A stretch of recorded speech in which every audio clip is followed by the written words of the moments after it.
Bueno, estamos en el libro de Hechos, ¿verdad? La mayoría de aquí entiendo que sois... Yo vine hace un par o tres de semanas para una sesión y estamos en medio del libro de Hechos. Si queréis, ya podéis abrir vuestros teléfonos. Oye, en esta calle de aquí, esta calle, aquí se fabrica el calor, ¿no? Ahí fuera. En esa calle, ¿qué pasa ahí? Yo siempre que llego aquí digo, madre mía, esto es como 5 más grados de lo normal. Tendrían que poner una piscina ahí o algo, pero un calor. Pero me resulta gracioso el calor que hace aquí. Así que... Bueno, vamos al libro de Hechos. Estamos en medio de una serie que estáis como iglesia. Es todo un reto estudiar este libro,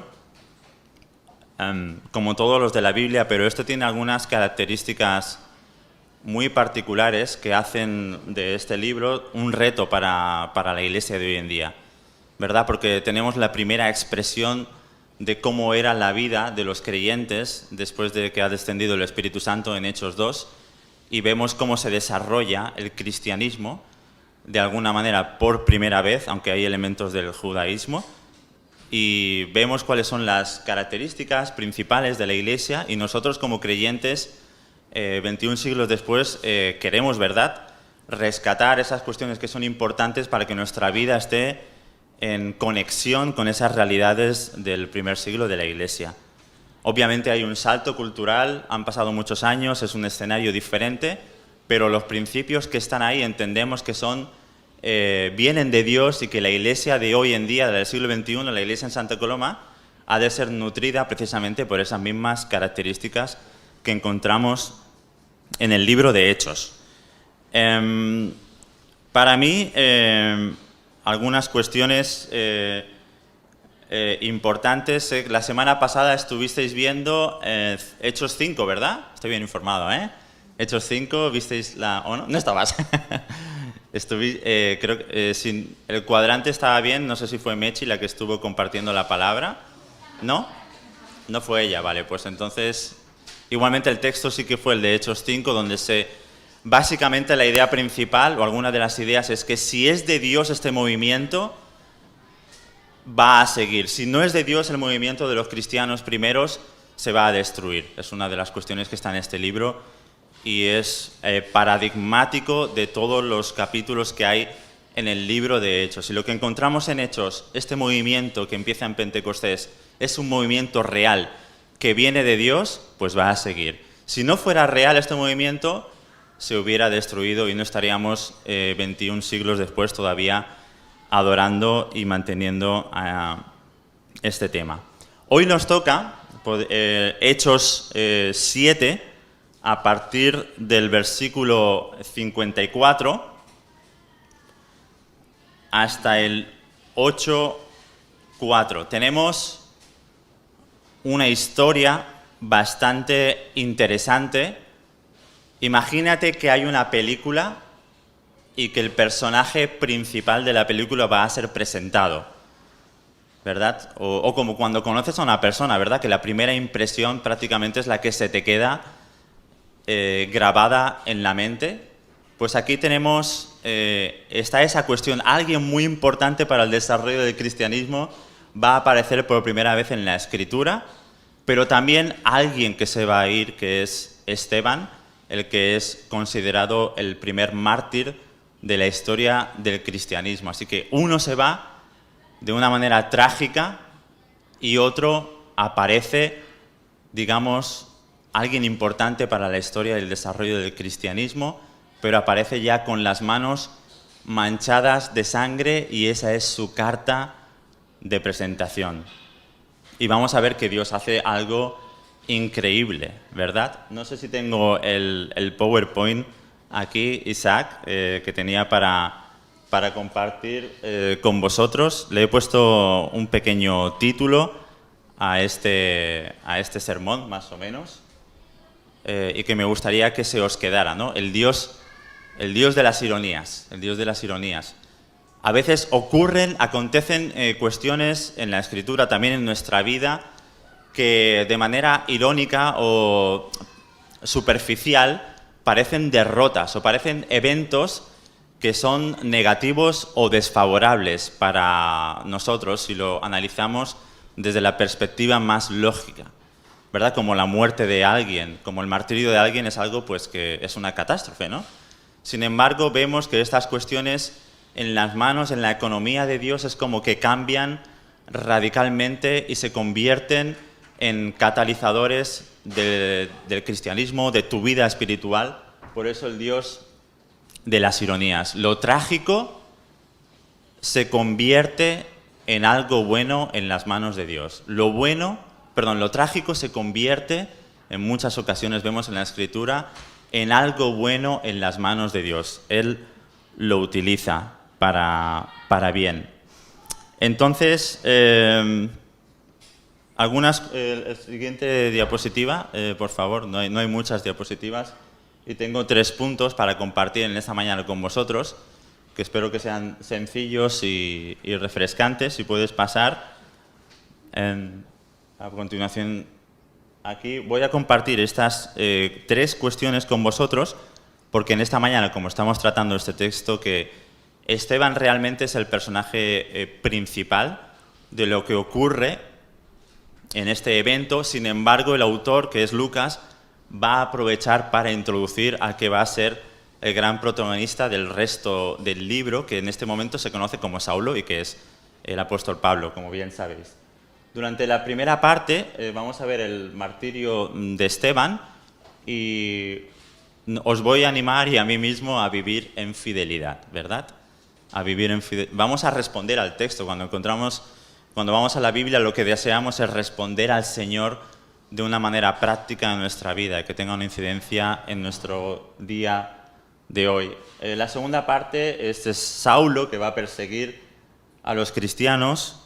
Os voy a invitar a pensar y a animarnos todos a esperar lo mejor de cada situación. De igual manera que en este momento, que parecía algo trágico y vino algo precioso para la Iglesia, en todo, creo que como cristianos somos llamados a esperar lo mejor en Dios, más allá de las circunstancias.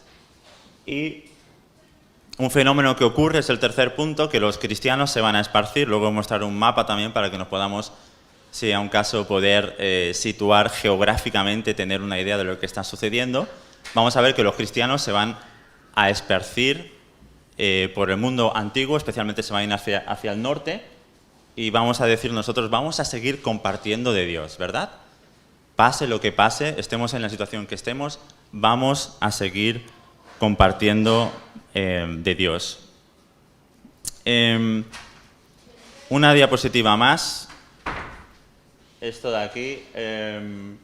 Vale, algunas cuestiones preliminares antes de entrar en el texto que me gustaría compartir con vosotros. Es un libro, el de Hechos, que gracias a Dios es uno de los libros que puedo enseñar en el IPSTE y me queda mucho, obviamente, por aprender, pero he estado, digamos que enseñando estos pasajes cada año y me encuentro siempre con muchas tensiones, depende del contexto eclesial que vengas también, lo puedes ver de una manera o de otra. Está el tema del Espíritu Santo y cómo obra, qué cuestiones que parecen en Hechos son vigentes todavía y cuáles no, si es que esto es una pregunta lícita también.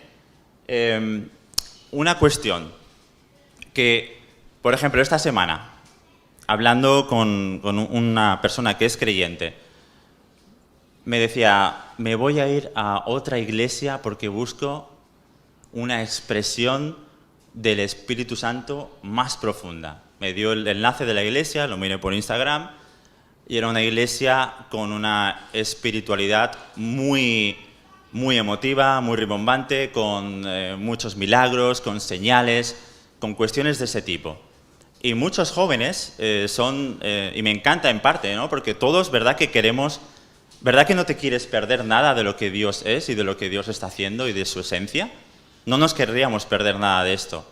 Y muchos buscan una expresión porque piensan que a lo mejor nos estamos perdiendo alguna cuestión que aparece. Claro, cuando estás viendo el libro de Hechos, los milagros, las señales, las cuestiones que aparecen, cómo se suma mucha gente a la iglesia y nosotros estamos en nuestra iglesia, es que parece que en teoría que no aparecen cuestiones grandes o que estamos en una familia pequeñita y no tenemos a lo mejor ese impacto que vemos en la Escritura, pues nos crea cierta tensión y nos preguntamos, ¿nos estamos perdiendo algo de verdad? Es una pregunta lícita, es una buena pregunta, pero vamos a ver que hay que ir con mucho cuidado. No hay que idealizar lo que vemos en el libro de Hechos. Y, de hecho, lo que vamos a ver en el capítulo de hoy es precisamente una de las cuestiones más trágicas, ¿no? El martirio, alguien que muere. ¿Quieres volver a la iglesia de Hechos? Pues miremos el texto de hoy, ¿no? Hasta el extremo, lo más valorado por los primeros cristianos no era tanto la espectacularidad o la sonoridad de su espiritualidad, sino vivir de acuerdo a los principios de Dios y llegar hasta dar tu vida, replicar lo que Jesús ha hecho. En Esteban tenemos esta cuestión. Interés en el Espíritu Santo también es importante. En el libro de Hechos tenemos un retrato de cómo actúa el Espíritu Santo y también vemos que uno de los temas es que no hay nada. Esto es, digamos, paradigmático en todo el libro de Hechos. No hay nada que pueda parar la actividad de Dios, sus promesas. Pueden haber cárceles, puede haber persecución, puede haber muerte, puede haber diferentes cuestiones que son difíciles de digerir. Hay problemas externos, también hay problemas internos en la iglesia primitiva, en la primera iglesia que estamos viendo en el libro de Hechos, como Ananías y Safira. Es un problema que nace desde dentro de la iglesia. La iglesia tiene retos internos desde fuera porque hay persecución, pero también tiene retos externos por el mal hacer, por el pecado de las personas que componen la iglesia.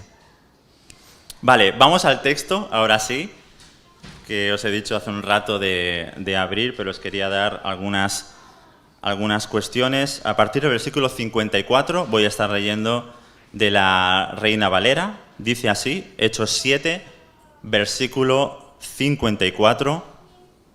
Vamos a leer hasta el 8:4. Oyendo estas cosas, se enfurecían en sus corazones y crujían los dientes contra él. Pero Esteban, lleno del Espíritu Santo, puestos los ojos en el cielo, vio la gloria de Dios y a Jesús que estaba a la diestra de Dios. Y dijo, he aquí veo los cielos abiertos y al Hijo del Hombre que está a la diestra de Dios.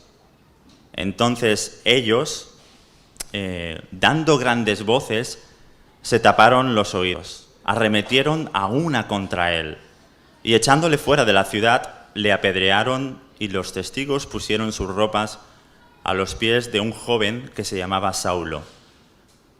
Y apedreaban a Esteban mientras él invocaba y decía, Señor Jesús, recibe mi espíritu. Y puesto de rodillas clamó a gran voz, Señor, no les tomes en cuenta este pecado. Y habiendo dicho esto, durmió. Y Saulo consentía en su muerte. En aquel día hubo una gran persecución contra la iglesia que estaba en Jerusalén. Todos fueron esparcidos por las tierras de Judea y de Samaria, salvo los apóstoles. Hombres piadosos llevaron a enterrar a Esteban e hicieron gran llanto sobre él. Y Saulo perseguía a la iglesia, entrando casa por casa, arrastraba a hombres y a mujeres y los entregaba en la cárcel. Pero los que fueron esparcidos iban por todas las partes anunciando el Evangelio. Vamos a hacer una oración. Padre, es tu palabra, digna de ser recibida y meditada y de temerla, Señor. Es tu obrar y te pido en este momento que tú traigas a nuestro corazón y nuestra mente el alimento para el día de hoy y que podamos responder nosotros a tu palabra en fidelidad a ti, Señor. En el nombre de Jesús. Amén. Bien, pues la primera parte de este texto, algunas cuestiones importantes desde el versículo 54 a 56, lo primero que nos encontramos es que dice el texto oyendo estas cosas. Claro, nosotros nos hemos metido aquí en el texto a saco, pero han pasado un montón de cuestiones. Entiendo, y sería bueno, y seguro que Isaac os lo habrá, y los demás líderes, transmitido de esta manera, que es un buen momento para leer todo el libro de Hechos, para tener una idea un poco más clara, porque las predicaciones al final están agarrando diferentes secciones y no se puede predicar todo, ¿no? Pero leer el texto de Hechos os dará una idea también más completa y amplia de todo lo que está pasando. Bueno, anteriormente ha pasado algo en el capítulo 7. Es un capítulo largo en el que Esteban da un discurso y tiene también una acusación. Este es acusado. Tiene una acusación porque está diciendo que los judíos, están diciendo a Esteban que ha blasfemado, que está hablando mal de la ley, básicamente de cuestiones del Antiguo Testamento, y que está hablando mal también del templo. Entonces le acusan. Para los judíos eso era una aberración. Entonces llevan a este Esteban, que es un hombre lleno de gracia y de verdad y que habla bien, y Esteban se centra en 3 personajes en el capítulo 7, os lo estoy dando así resumidamente, en 3 personajes de la historia del Antiguo Testamento. A ver si sabéis quiénes son estos 3 personajes, podéis mirar la Biblia. ¿Qué 3 personajes en el capítulo 7 del Antiguo Testamento está recorriendo en su discurso? Personajes emblemáticos. José es uno, bien. Moisés también. Hay algo, Abraham más. Jacob se dice algo de Israel, pero son 3... y el pueblo de Israel en general, pero te perdiste esa clase en IFSTE. No, especialmente entre Abraham, José y Moisés, ¿verdad? Son 3 personajes emblemáticos para el Antiguo Testamento, y este Esteban está dando un discurso dándoles, y recibe mucho hate, mucho odio de estos judíos por este discurso. Porque dice, tú estás atacando al movimiento del judaísmo, hablando mal del templo, de la ley. Entonces, cuando oyeron estas cosas, se enfadaron aún más el discurso de Esteban. Este discurso es muy interesante, el del capítulo 7, porque lo que está diciendo, si os acordáis, tanto Abraham como Moisés y el otro, ¿quién es? José, ¿dónde estaban cada uno de ellos? ¿Dónde estaban? Algunos estaban en Egipto, quizá, ¿verdad? Otros estaban en la tierra de lo que es hoy Irak, por ejemplo, Abraham, que sale de ahí. Y cada uno de ellos recibe instrucciones o tiene contacto con Dios fuera de los límites de lo que sería la tierra de Jerusalén o del templo. Entonces Esteban les está diciendo, aquí os voy a resumir algo, que la actividad de Dios no se limita únicamente al templo o a la esfera de Jerusalén o de la tierra prometida, porque los grandes hombres, o algunos de los grandes hombres de Dios, Dios se les reveló, se expresó a ellos fuera de los límites de donde los judíos dicen, aquí es donde Dios se mueve, donde Dios acontecen las cosas, es en el templo, en Jerusalén. Pero habéis visto a Moisés, que fue llamado en una zarza fuera de estos límites. Dios actuó en Egipto con poder, como hemos visto, celebrando la Pascua, que es la liberación. Habéis visto de dónde fue llamado Abraham, de un lugar en Sumeria donde se adoraba sobre todo la luna y otras cuestiones, donde comenzaron, por cierto, las primeras civilizaciones de la historia. Desde ese contexto de idolatría les sacó.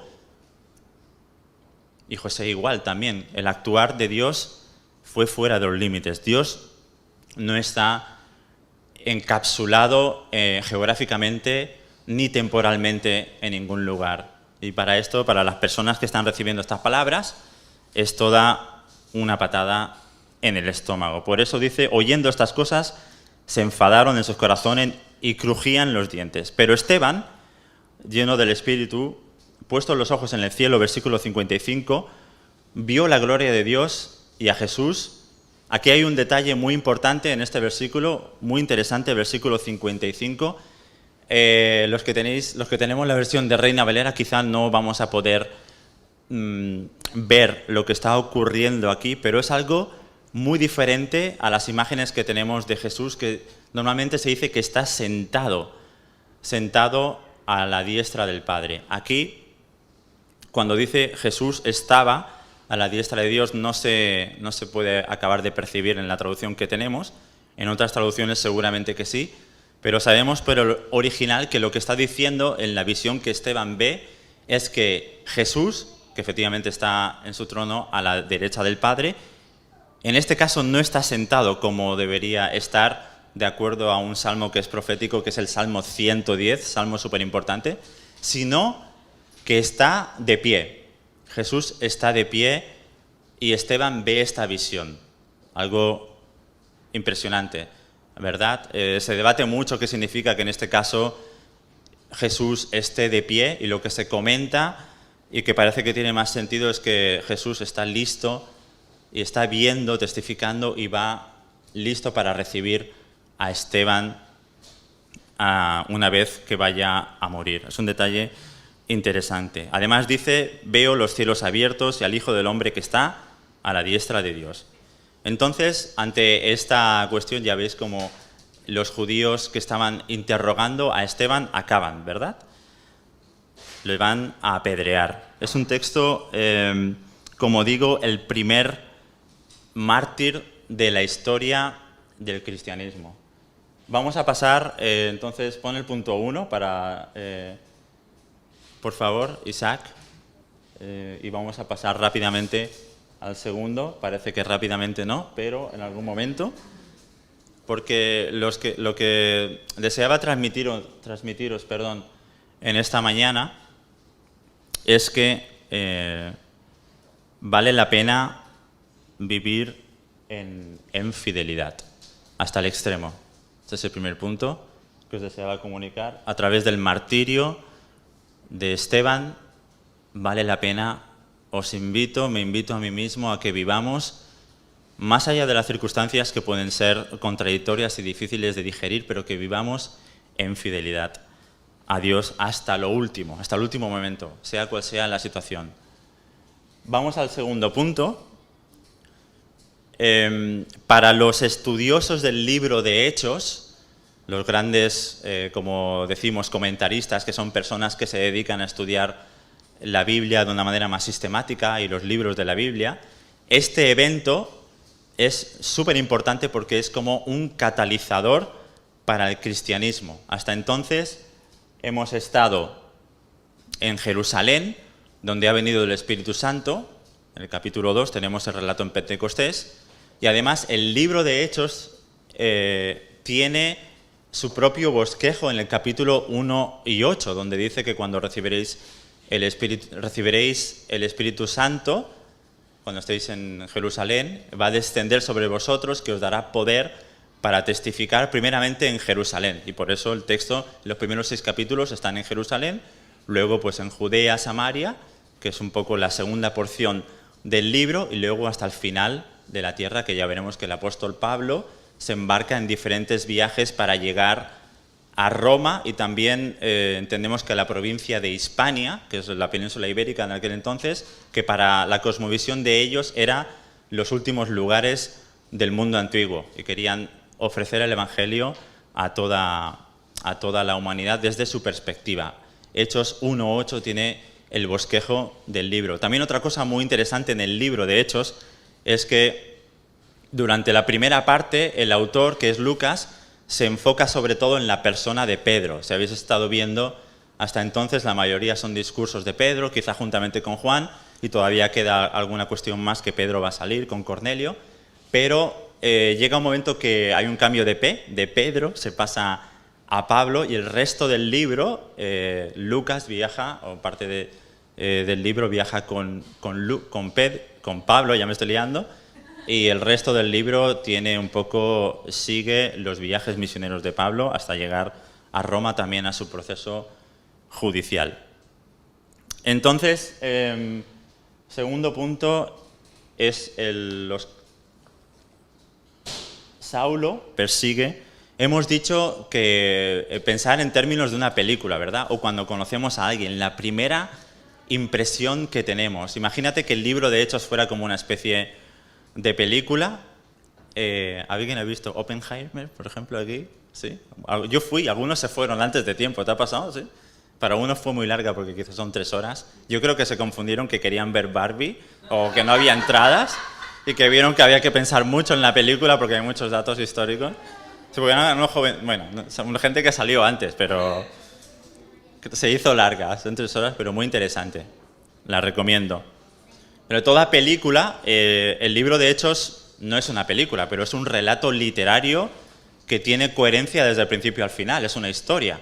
En ese sentido sería similar a una película. Hay momentos en que cómo se presenta el personaje es importante, porque te da una idea. Y aquí tenemos entonces la presentación de alguien que es de vital importancia para entender cómo el cristianismo se ha desarrollado en su actividad misionera, en su actividad pastoral, y es esta persona, que es Saulo de Tarso, que dice el versículo 57, entonces ellos, dando grandes voces, se taparon los oídos, arremetieron contra él. Esteban está siendo ejecutado y echándole fuera de la ciudad, versículo 58, le apedrearon. Se apedrea a Esteban y los testigos pusieron sus ropas a los pies de un joven que se llamaba Saulo.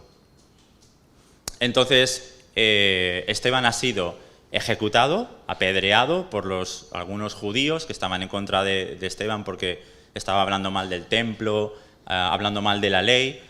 Esta visión también del Hijo del Hombre, otorgando o dándole a Jesús ese carácter divino, y le apedrean hasta la muerte y entregan sus ropas a esta persona que es Saulo. Esto es una señal de entregar las ropas a sus pies de autoridad, del que está de alguna manera tejiendo los hilos para que sean consumados estos hechos, en este caso catastróficos. Apedreado a Esteban mientras él invocaba y decía, Señor Jesús, recibe mi espíritu. ¿A quién te recuerda esta palabra? Muy fácil, ¿verdad? Nos recuerda a Jesús mismo, en el momento en que es ejecutado y recibe todo el dolor y recibe todos los insultos de las personas que le rodean. Jesús habla con el Padre y le dice no se lo tengas en cuenta porque no saben lo que hacen. Puestos de rodillas, clamó a gran voz, no le tomes en cuenta este pecado. El versículo 60 es el que quería decir.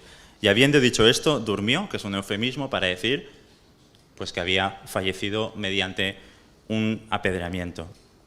Entonces aquí tenemos a Saulo, que es el que está consintiendo, el que está tejiendo los hilos para que Esteban sea ejecutado.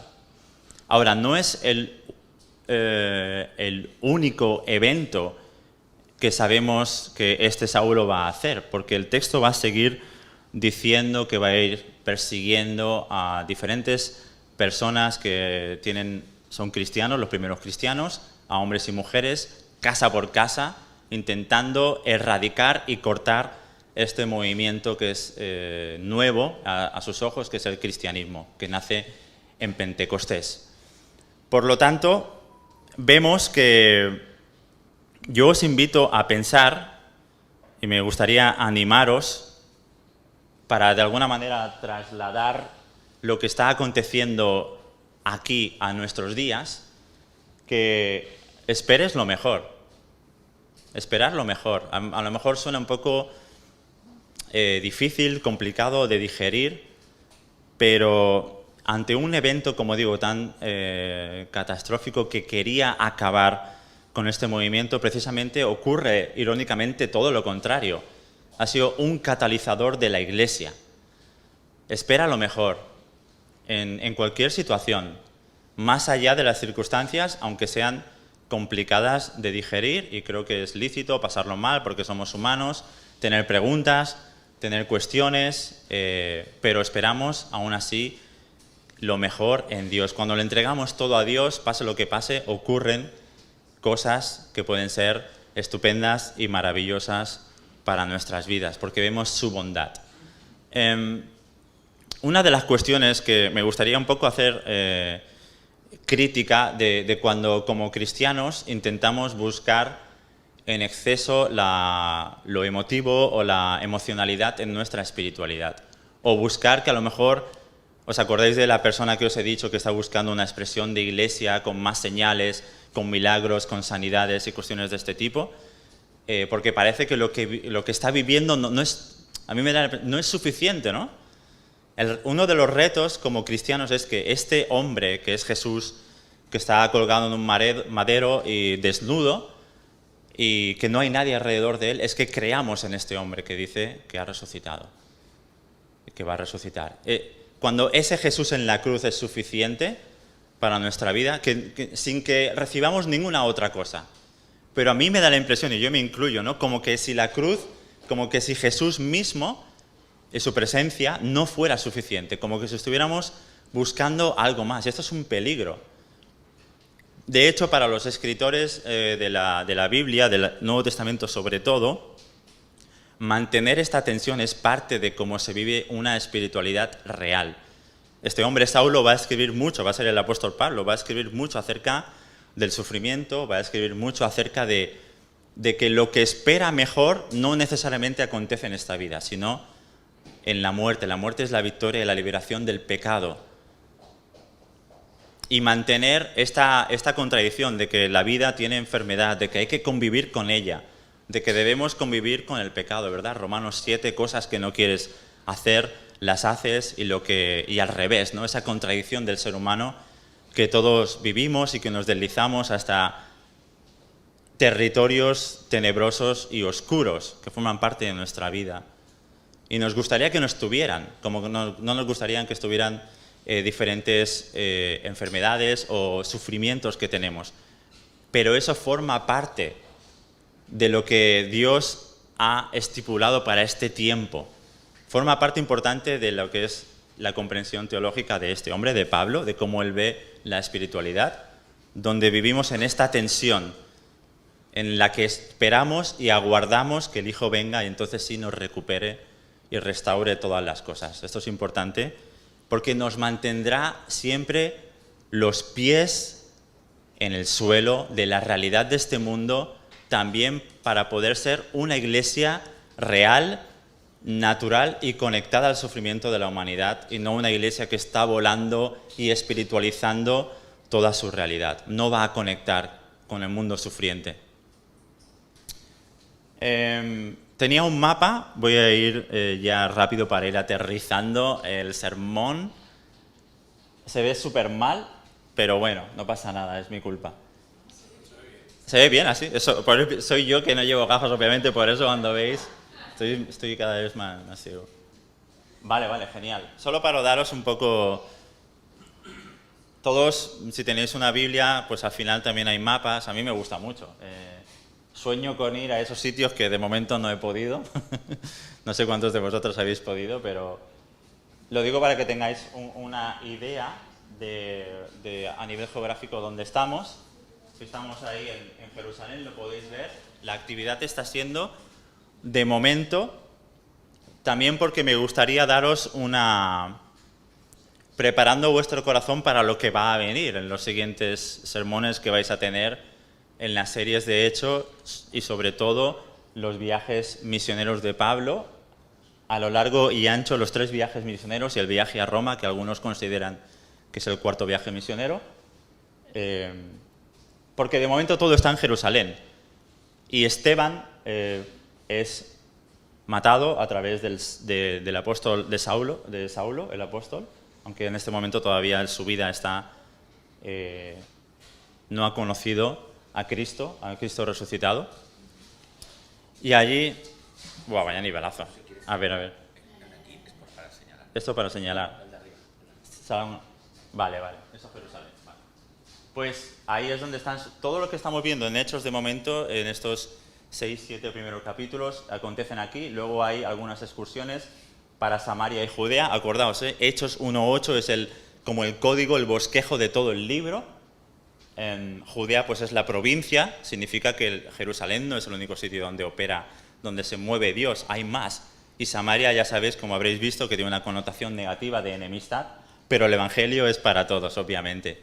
Dios ama a todas las personas y el sacrificio de su Hijo Jesús de perdonar los pecados es una oferta que sigue abierta para aquel momento, para todos, no importa lo que sea. Ningún pecado, ninguna situación todas caben en la cruz. Todo puede ser perdonado, no importa la edad, si tienes 19, 20, 11, 50, lo que sea. Es el momento para, si no lo has hecho, para arrepentir, confesar nuestra necesidad de Cristo, confesar nuestros pecados, clamar, decir que Él es el Señor y que ha resucitado y que nos reciba. Los evangelios son esos, ¿no? Es el amor de Jesús por el pecador, es como resumen los evangelios, el amor de Jesús por todos los pecadores. Bueno, estamos aquí, de aquí, ¿qué va a pasar? Que van a ser esparcidos los cristianos, se quiere acabar con el cristianismo, pero se van a un sitio muy importante en la historia de la iglesia cristiana, que es Antioquía de Siria, que está muy cerca, como sabéis, de una ciudad que es bastante conocida. Ahora eso es Turquía, por cierto, pero la actual Siria tiene la ciudad de Alepo, que está a escasos kilómetros de Antioquía de Siria. Pues la mayoría de cristianos, por esta muerte, se van a ir hacia el norte y se van a congregar aquí en Antioquía de Siria, y desde ahí va a empezar un movimiento que va a atacar, digamos positivamente, con el Evangelio, todo este mundo, el área de Turquía primeramente, luego pues la provincia de Acaya, que es donde está Atenas, Corinto, ciudades como Éfeso aquí súper importantes, hasta Roma, y luego, bueno, aquí tenemos Hispania, que no aparece. Pero fijaos, un hombre muerto en una cruz que dice que ha resucitado, es un movimiento que socialmente no lo podemos explicar. Es la fuerza del Espíritu Santo, la actividad de Dios. Lo visteis la semana pasada, ¿verdad? Si este movimiento es real, va a continuar. Si no es real, va a acabar. Pero no acaba. La palabra de Dios y su amor, el amor de Dios por la humanidad, la vida de Jesús, ese mensaje va a recorrer todo este mundo antiguo y todos se van a organizar aquí en Antioquía de Siria, porque han sido expulsados, muchos han huido, de Jerusalén y se han ido hacia el norte. La iglesia se esparce, entonces lo que digo, ¿no? La ironía, algo que es catastrófico, algo que parece negativo, con la muerte. Esteban era uno de los grandes, lleno de gracia, lleno de poder, acabaron con él. Podía haber sido como el final, ¿verdad? Sin embargo, es como el inicio de algo mayor y algo precioso, porque Dios le da la vuelta y transforma el dolor y las lágrimas, las transforma en bendición para su pueblo, y así también es para nosotros. Vamos a pasar al final, que básicamente es este punto 3, que ya lo he comentado. ¿Yo con esto puedo pasar las diapositivas también? No, ¿no? Ah, sí, vale. Pues esto, lo que hemos visto es este punto 3, que básicamente son los últimos versículos. El versículo 8, Saulo consentía en su muerte. En aquel día hubo gran persecución, y es lo que os estaba contando, contra la iglesia que estaba en Jerusalén. Estamos en Jerusalén, todos fueron esparcidos por las tierras de Judea y de Samaria, salvo los apóstoles que sí se quedaron ahí.